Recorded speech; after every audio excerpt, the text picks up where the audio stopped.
الحمد للہ رب العالمین والعاقبۃ للمتقین والصلاة والسلام علی اشرف الانبیاء والمرسلین اما بعد اعوذ باللہ من الشیطان الرجیم بسم اللہ الرحمن الرحیم۔ عزیز دوستو، بزرگوں اور بھائیوں، اللہ تبارک و تعالی اس دنیا کے اندر بہت سارے لوگوں کو منصب اور مقام عطا فرماتا ہے۔ بہت سارے لوگ ایسے ہوتے ہیں جنہیں اللہ تبارک و تعالی زندگی میں بڑے بڑے مواقع عطا کرتا ہے۔ وہ چاہیں تو اس موقع سے اپنے ذاتی مفادات حاصل کریں اور چاہیں تو ان اچھے مواقع کو ملت کی، مذہب کی، قوم کی خدمت کے لیے وقف کر دیں۔ کچھ لوگ ایسے ہوتے ہیں کہ جو کسی مقصد کے حصول کی طرف سفر تو کر رہے ہوتے ہیں، لیکن اس کے پیچھے زیادہ تر ان کے ذاتی مفادات کار فرما ہوتے ہیں، اور وہ اپنے دنیاوی مقاصد کے لیے، اپنے اور اپنے خاندان کے دنیاوی فوائد کے لیے کوشش کر رہے ہوتے ہیں۔ ایسے لوگ بھی محدود رہ جاتے ہیں، ان کی سوچ بھی محدود رہ جاتی ہے، اور کئی دفعہ کچھ تھوڑی دیر کے لیے ان کے نام ابھرتے ہیں اور پھر ہمیشہ کے لیے دب جاتے ہیں۔ کچھ لوگ ایسے ہوتے ہیں جو زندگی کے اندر اللہ کے لیے، اللہ تعالیٰ کی رضا کے لیے، رسول پاک صلی اللہ تعالیٰ علیہ وسلم کی خوشنودی حاصل کرنے کے لیے، دین کی، ملت کی، ملک کی سربلندی کے لیے آگے آنا چاہتے ہیں۔ میرا رب کریم قرآن مجید سورہ حج میں ارشاد فرماتا ہے کہ الذین ان مکناہم فی الارض، کچھ لوگ ایسے ہیں کہ اگر ہم انہیں زمین میں اقتدار دیں، زمین میں اگر ہم انہیں قابو دیں تو وہ کیا کریں گے؟ اقاموا الصلاۃ و آتوا الزکوٰۃ، وہ نماز قائم کریں گے، زکوٰۃ ادا کریں گے، وامروا بالمعروف، نیکی کا حکم دیں گے، ونہوا عن المنکر، اور لوگوں کو بری باتوں سے منع کریں گے۔ وہ دینی، فکری، اصلاحی انقلاب برپا کر دیں گے، نماز کو عام کریں گے، زکوٰۃ کو عام کریں گے، بھلائی کا حکم دیں گے اور برائی سے منع کریں گے۔ اللہ تبارک و تعالیٰ نے ان لوگوں کو جب اقتدار دیا، وہ کون لوگ تھے؟ سیدنا صدیق اکبر، حضرت فاروق اعظم، سیدنا عثمان غنی، حضرت مولا علی رضوان اللہ تعالی علیہم اجمعین۔ اللہ نے جب ان لوگوں کو اقتدار دیا زمین کے اندر، اللہ تبارک و تعالی نے انہیں نبی پاک علیہ الصلاۃ والسلام کی نیابت کے لیے چنا، تو ان لوگوں نے یہ انقلاب برپا کیا، نمازیں عام ہو گئیں، شوق سے لوگ صدقات و خیرات دینے لگے، بھلائی عام ہوئی، برائی کا کلا کما کیا گیا۔ ہمارے ہاں بھی لوگ احتساب کی باتیں کرتے ہیں، ہمارے ہاں بھی لوگ کہتے ہیں کہ میں رشوت خوری کو، کرپشن کو، ناجائز چیزوں کو ہمیشہ کے لیے جڑ سے اکھیڑ پھینٹوں گا۔ لوگ دوسروں سے مطالبہ کرتے ہیں کہ یہ سارے کام جائز کریں، لیکن خود اس پر عمل کرنے کو تیار نہیں ہوتے۔ یاد رکھ لیں کہ یہ جو احتساب ہے، یہ انسان کی اپنی ذات سے شروع ہوتا ہے۔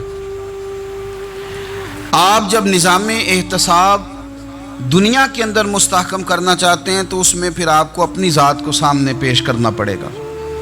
آج ہم بات کرنے جا رہے ہیں سیدنا فاروق اعظم رضی اللہ تعالیٰ عنہ۔ تو جناب عمر فاروق رضی اللہ تعالیٰ عنہ کا جو نظام احتساب ہے، انہوں نے اس کو گھر سے شروع کیا تھا، اپنے آپ سے اس کا آغاز فرمایا تھا۔ ہمارے ہاں یہ ہوتا ہے کہ جس بندے کے اکاؤنٹ میں اچھے خاصے پیسے ہیں، وہ بل جمع کرانے جائے تو اسے لائن میں نہیں لگنا پڑتا، مینیجر صاحب اسے آگے بلا لیتے، تو وہ بعد میں کیا کہہ رہا ہوتا ہے؟ کہتا دیکھو اللہ نے کتنی عزت دی ہے، مجھے لائن میں نہیں لگنا پڑا۔ بھائی لائن میں لگنا تو آپ کا یہ تھا کہ آپ سمجھتے کہ سارے مسلمان ہیں، مومنین ہیں، برابر ہیں، تو میں کسی کو تکلیف میں مبتلا نہ کروں۔ جب آپ آگے چلے گئے تھے تو آپ نے بہت سارے لوگوں کا حق مارا تھا، وہ لائن میں جو لگے ہوئے تھے ان کا وقت لمبا ہو گیا تھا۔ آپ نے تو اپنے آپ کو احتساب کے لیے پیش ہی نہیں کیا، بلکہ آپ نے کہہ دیا کہ جناب میرا تو رتبہ اعلیٰ ہے، لہذا یہ میرا حق بنتا تھا، مجھے تو استحکام ملنا چاہیے تھا۔ یہاں بہت سارے لوگوں نے اپنے حق میں چیزوں کو اور رنگ میں پیش کیا۔ سیدنا فاروق اعظم رضی اللہ تعالیٰ عنہ نے اس نظام احتساب کو اپنے گھر سے شروع فرمایا۔ حضرت عمر فاروق رضی اللہ تعالیٰ عنہ اپنے بچوں سے فرمایا کرتے تھے کہ جب میں حکم لوگوں کو کروں گا نا، اپنی رعایا کو، مسلمانوں کو میں کوئی حکم دوں گا تو تمہیں پہلے اس پر عمل کرنا پڑے گا۔ آپ فرمایا کرتے تھے یاد رکھنا لوگ تمہیں اس طرح دیکھیں گے، لوگ اس طرح تمہیں دیکھیں گے جس طرح گوشت کھانے والا پرندہ گوشت کو دیکھا کرتا ہے۔ چیل گوشت کھاتی ہے تو کیا کبھی اس کو پیغام بھیجنا پڑا ہے کہ تو آ جا یہاں گائے مر گئی ہے، بھینس مر گئی ہے؟ خود بخود اس کی نظر ہوتی ہے، وہ پہنچ جاتی ہے۔ جناب عمر فرمانے لگے میرے گھر والوں، میرے بیٹوں، میری بیٹیوں، میری اہلیہ، لوگ تمہیں اس طرح دیکھیں گے جس طرح گوشت کھانے والے پرندے دیکھتے ہیں، لہذا میں جب کسی کو عمل کروں تو پہلے تمہیں اس پر عمل کرنا پڑے گا جب میں کسی کو حکم دوں۔ آپ فرمانے لگے یاد رکھنا اگر تم نے میرا حکم نہ مانا تو غیروں نے حکم نہ مانا تو انہیں ایک سزا ملے گی، اور اگر میرے گھر والوں نے نہ مانا تو ڈبل سزا ملے گی، تم پر ڈبل سختی کی جائے گی کہ تم نے میری بات کیوں نہیں مانی۔ یہ نظام احتساب ہے۔ ہم نہ دوسروں کے بچوں کا گلا کاٹ کے اپنے بچوں کی خوشیاں لینا چاہتے ہیں، ہم چاہتے ہیں کہ دوسروں کے بچوں کے حصوں کا مال میرے گھر میں آ جائے، آ جاتا ہے۔ کچھ لوگوں کی سیاست چل جاتی ہے، کچھ لوگوں کا فریب اور فراڈ کام کر جاتا ہے، لیکن وہ گھر روشن نہیں ہوتے۔ ان گھروں میں پیسہ ہوتا ہے پر قرار رخصت ہو جاتا ہے، ان گھروں میں آسانیاں اور وسعتیں تو آ جاتی ہیں لیکن ایک دوسرے کا احترام ختم ہو جاتا ہے۔ سیدنا فاروق اعظم رضی اللہ تعالیٰ عنہ کا یہ طریقہ تھا کہ وہ اپنے بچوں پر سختی کرتے۔ آپ ہمارے ملک میں یہ نظام ہے، موجودہ حکمران ہو یا ان سے پچھلے، بچے سب کے ملک سے باہر رہتے ہیں، یہاں رہتے ہیں تو محلات میں، باہر جاتے ہیں تو بڑی بڑی آسائشوں میں۔ ان کے بچوں کے لیے قانون بھی الگ سے ہیں، قاعدے بھی الگ سے ہیں، اور ہمارے ملک کے اندر تو ایک باقاعدہ پروٹوکول کا سسٹم ہے، اس سسٹم سے گزر کر بڑے بڑے لوگ چلنا پسند کرتے ہیں۔ ہمارے زمانے میں بھی کچھ چیزیں سرکاری ہوتی ہیں خالص، لیکن عجیب نظام ہے نا، ہر چیز کا کرایہ بڑھ جاتا ہے، سرکاری دکان کا نہیں بڑھتا۔ باقی دکانیں 5-6 سال کے لیے ملتی ہیں، سرکاری دکان پہ آپ قبضہ کرنا چاہیں تو پورے 100 سال کے لیے مل جاتی ہے، چونکہ یہ عام عوام کی پراپرٹی ہے تو اس کے ساتھ جو مرضی کو سلوک کرے۔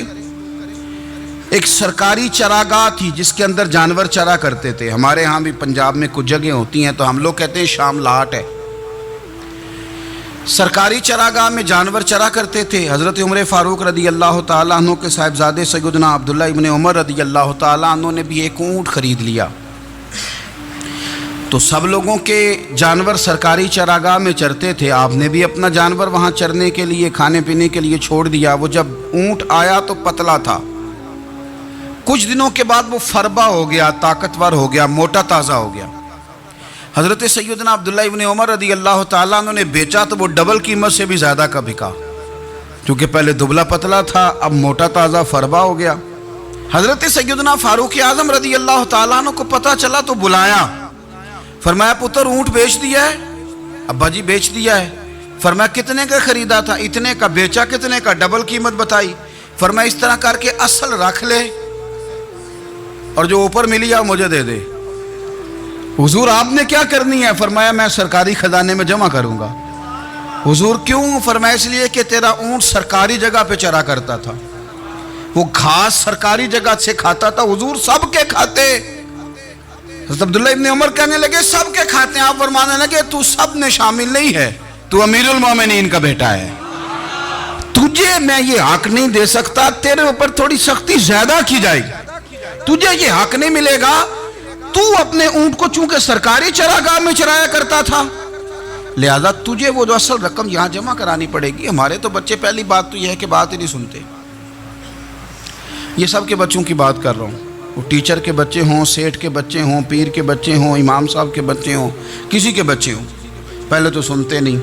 اور اللہ خیر کرے اگر آپ کوئی سنانا چاہیں تو فوری طور پر وہ ہوم منسٹری کے پاس پہنچ جاتے ہیں، ان کی اماں ان کی وکیل بن جاتی، آپ کہہ ہی کچھ نہیں سکتے، حالات رخ بدل جاتے۔ اس کا نقصان یہ ہوتا ہے کہ ان کو تراشا نہیں جا سکتا، ان کو ہیرے نہیں بنایا جا سکتا، ان کے اوپر کچھ ایسی میل کچیل چڑھ جاتی ہے جو بڑی عجیب و غریب ہوتی ہے۔ اور کچھ لوگ ایسے ہوتے ہیں جو خرابی کرنے میں بھی اپنا کردار ادا کرتے ہیں، خرابی کرنے میں، اور بڑے لوگوں سے منسلک ہونے کے لیے لوگ رستے تلاش کرتے ہیں، رستے۔ میں چونکہ چیزوں کا مطالعہ کرنے کا بڑا شوقین ہوں، تو میری والدہ داخل تھیں کئی سال پہلے ہسپتال میں، تو مجھے اس ہسپتال میں کچھ دن رہنا پڑا۔ ایک پرائیویٹ ہاسپٹل تھا، تو اس میں نا انہوں جگہ جگہ لکھ کے لگایا تھا ملازمین کو بخشیش نہ دیں، ہم ان کو بڑی اچھی معقول تنخواہ دیتے ہیں، سیلری بڑی عمدہ ہے، تو لوگ بخشیش نہ دیں۔ میں نے جو مینجمنٹ کے لوگ تھے ہاسپٹل کی، ان میں سے ایک سے میں نے کہا کہ اگر کوئی بندہ اپنی خوشی سے دینا چاہے تو آپ نے بڑا موٹا لکھ کے لگایا برائے مہربانی ان کو بخشیش نہ دیں۔ اس نے بڑی قیمت، سادہ آدمی تھا پر میری بڑی اس نے مجھے بات بتائی، مجھے نفع ہوا۔ کہنے لگے مولوی صاحب، جب کچھ امیر لوگ ہسپتال میں مریض لے کے آتے ہیں تو وہ صفائی والے کو پہلے ہی 500 روپیہ دکھا لیتے ہیں آتے ہی، پھر وہ جیسے آواز دیتے ہیں صفائی والے فٹافٹ اندر آتے ہیں، ان کا کمرہ صاف کرتے ہیں۔ تو سارے تو بیچارے اتنے مالدار نہیں ہوتے کہ آتے ہی پہلے کام والے کو 500 دیں۔ پھر نقصان کیا ہوتا ہے کہ یہ جن کی ذمہ داری ہے بہت ساری ڈیوٹیاں کرنے کی، یہ ڈیوٹی نہیں کرتے، یہ پلٹ کے ان کے طرف دیکھتے ہیں جن کے گھر سے سالن صحیح آتا ہے، ادھر ان کی توجہ زیادہ ہو جاتی ہے، جو نوٹ ان کو زیادہ دکھاتے ہیں، جو پھل لے کے آتے ہیں تو آدھا ان کو دیتے ہیں۔ تو ہم یہ کہتے ہیں یہ کام ہی نہ کرو، یہ اپنی تنخواہ پہ کام کریں تاکہ ہر آنے والے کا درد سمجھیں، ہر ایک کو یکساں یہ سروسز فراہم کریں۔ تو ہم یہ کام کرتے ہیں۔ ہم ایم پی اے کے اور کسی سے ہمارا تعلق نہ بنے تو ہم جناب اس کے ڈرائیور سے ہی تعلق بنا لیتے ہیں، ہم وہ جو آپریٹ کرنے والا ہوتا ہے ٹیلی فون اسی سے بڑا تعلق بناتے ہیں، اس کو مٹھائی کا ڈبہ جلدی پہنچا دیتے ہیں۔ تو اسی طرح سے بڑے لوگوں کی اولادوں کو بگاڑا جاتا ہے۔ حضرت عاصم بن عمر رضی اللہ تعالیٰ عنہ، یہ سیدنا فاروق اعظم کے بیٹے تھے، مصر گئے تو لوگوں کو پتہ چلا حضرت عمر کے بیٹے آئے، لوگوں نے تحفے دیے، بڑی بڑی چیزیں آپ کو دی، حضرت عمر کا بیٹا آیا، بڑے گفٹ دیے۔ تو صاحبزادے واپس آئے تو ان کے پاس بڑے تحائف تھے۔ سیدنا عمر فاروق رضی اللہ تعالیٰ عنہ نے دیکھا تو فرمایا ادھر لانا تحفے۔ کہا بھری لوگوں نے مجھے دیے ہیں۔ فرمایا تو نے کیوں بتایا تھا کہ میں امیر المومنین کا بیٹا ہوں؟ کہا حضور ان کو ویسے ہی پتہ چل گیا۔ فرمانے لگے پتر یہ تحفے تمہیں اس لیے ملے ہیں کہ تم امیر کے بیٹے ہو، یہ تحفے تمہارا حق نہیں، چونکہ تمہیں اس کرسی کی وجہ سے ملے ہیں اور یہ کرسی مسلمانوں کی ہے، لہذا یہ حق بھی مسلمانوں کا ہی ہے، یہ لا سارے مال غنیمت میں جمع کیے جائیں گے۔ آپ اپنے گھر سے جب احتساب شروع کرتے ہیں، اپنے گھر سے، اور یہ یاد رکھیں یہ جو لوگ آتے ہیں آپ کے بچوں کو نوازنے کے لیے، یہ انہیں خراب کرتے ہیں، بگاڑ پیدا کرتے ہیں، یہ عجیب و غریب سی چیزوں میں مبتلا کر دیتے ہیں، بچوں کا نقصان ہوتا ہے کل کلام۔ پھر جو شاپر اچھا لے کے آئے پیر صاحب کے بچے ذرا اس سے پیار سے ملتے ہیں، نقصان ہو جاتا ہے، یہ دستے نگر ہو جاتے ہیں، یہ لوگوں کی طرف جیتے ہیں، دوسروں پہ ڈیپینڈ کرنے لگتے ہیں۔ حضرت ابو موسیٰ اشعری رضی اللہ تعالیٰ عنہ نے پہلے تو ایک قلین بڑا سونا تھا، تو آپ نے حضرت عمر کے گھر بھیج دیا کہ چلو ان کے گھر میں ان کی اہلیہ بچھا لیں گی، کہیں سے تحفہ آیا۔ پھر وہ جس کمرے میں مال غنیمت اور خزانہ رکھا جاتا تھا اس کی صفائی کر رہے تھے تو ایک دینار مل گیا، تو وہ دینار بچے سارے جا رہے تھے، تو ان میں سے حضرت عمر کے ایک بیٹے کو چھوٹے کو بلایا اور بلا کے کہا پتر یہ دینار لے لو۔ حضرت عمر نے دیکھا کہ بیٹے کے ہاتھ میں دینار بھی ہے اور گھر میں قالین بھی ہے، ایک موقع پہ وہ قالین گیا، ایک موقع پر بچے کو ایک دینار دیا۔ تو حضرت عمر اپنی اہلیہ سے پوچھنے لگے یہ کہاں سے آیا قالین؟ کہا جناب ابو موسیٰ اشعری رضی اللہ تعالیٰ عنہ نے بھیجا ہے۔ بیٹے سے پوچھا دینار کہاں سے آیا؟ کہا مجھے انہوں نے ہی دیا ہے۔ آپ نے وہ دینار بھی لیا اور قالین بھی لیا اور اس کو لپیٹا اور جناب ابو موسیٰ اشعری کو بلایا اور اتنے سخت ناراض تھے، فرمانے لگے ابو موسیٰ اشعری سے کہنا میرے پاس پیدل آئے، گھوڑے پہ نہ آئے۔ اور جب آئے حضرت ابو موسیٰ اشعری تو جناب عمر اتنے ناراض ہوئے کہ وہ قالین لپیٹ کے تو ان کے سر پہ مار دیا۔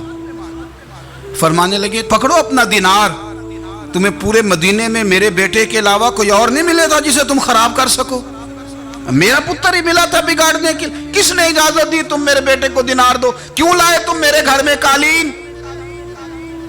حضرت عمر فاروق رضی اللہ تعالیٰ عنہ فرمانے لگے میں زمین پہ سونے کا عادی ہوں،